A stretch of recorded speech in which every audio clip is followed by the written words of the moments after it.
Hi, ഞാൻ weekly time table and daily time table ഉണ്ടാക്കാറുണ്ട്. But എനിക്ക് ഫോളോ ചെയ്യാൻ പറ്റുന്നില്ല. Maximum 1 to 2 days. സ്കൂളിൽ ടീച്ചേഴ്സ് പറഞ്ഞു ടൈം ടേബിൾ ഉണ്ടാക്കി പഠിച്ചാൽ പ്രൊഡക്റ്റീവ് ആകാമെന്ന്. ബട്ട് എനിക്ക് പറ്റുന്നില്ല. So which is better, with time table or without? ഈ കുട്ടി എന്നെ കൺസൾട്ട് ചെയ്തിരുന്നു. അപ്പോൾ മനസ്സിലായത് ആൾക്ക് പെർഫെക്ഷനിസത്തിൻ്റെ ഒരു ഇഷ്യൂ ഉണ്ട്. മാത്രമല്ല ആളുടെ ടൈം ടേബിളിൻ്റെ സ്ട്രക്ചറിനും ഒരു ഇഷ്യൂ ഉണ്ട്. ഈ കുട്ടിയുടെ ടൈം ടേബിൾ വളരെ ഡീറ്റെയിൽഡ് ആയിരുന്നു. ലൈക്ക് ബ്രഷ് ചെയ്യുന്ന ടൈം, ബ്രേക്ക്ഫാസ്റ്റ് കഴിക്കുന്ന ടൈം, ലഞ്ച് കഴിക്കുന്ന ടൈം, ഗെയിം കളിക്കുന്ന ടൈം.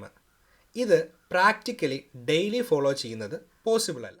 മാത്രമല്ല ആൾക്ക് പെർഫെക്ഷനിസത്തിൻ്റെ ഒരു ഇഷ്യൂ ഉണ്ടായിരുന്നു. അതായത് ഇതിലേതെങ്കിലും ഒരു ടാർഗറ്റ് ആൾക്ക് മീറ്റ് ചെയ്യാൻ പറ്റിയില്ലെങ്കിൽ ആൾ ഡീമോട്ടിവേറ്റ് ആവുകയും പിന്നെ ഒരു ടാസ്കും ചെയ്യാത്തൊരവസ്ഥയുണ്ടാവും. പേഴ്സണലി എനിക്കും ഈ പെർഫെക്ഷനിസത്തിൻ്റെ ഒരു ഇഷ്യൂ ഉണ്ടായിരുന്നു. ഡീറ്റെയിൽഡ് ടൈം ടേബിൾ നല്ലതാണ്, പക്ഷേ ഈ ഒരു ഇഷ്യൂ ഉള്ള ഒരു കുട്ടിക്ക് ഇത് നല്ലതല്ല. അപ്പോൾ ഇവിടെ ചെയ്യാൻ പറ്റുന്നത് നമ്മൾ ഡീറ്റെയിൽ ആകാതിരിക്കുക.